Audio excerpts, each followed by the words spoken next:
have been working on this over the last 3 or 4 issues. We had a perennial flooding problem there.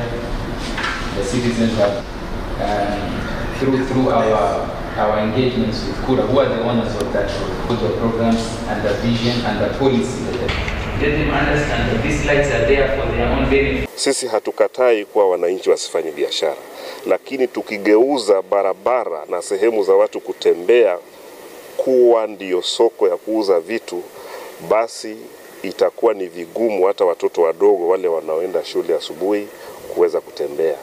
Na serikali ya Mombasa imeamua kwa kauli moja kuwa barabara zitatumika kwa malengo yaliyojengewa. Let us allow every program, when it is the time for the cars, when it is the time for pedestrians, let's have every program to have its time so that we have a smooth flow. Wananchi wetu tukiwemo mimi wenyewe ni mwanzo tufuate hizi sheria za barabarani. Tunajua ni mwanzo, imekuwa miaka mingi since tumetumia traffic lights hapa Mombasa, lakini it doesn't mean ya kwa we cannot adjust and we cannot be able to conform to the new rules.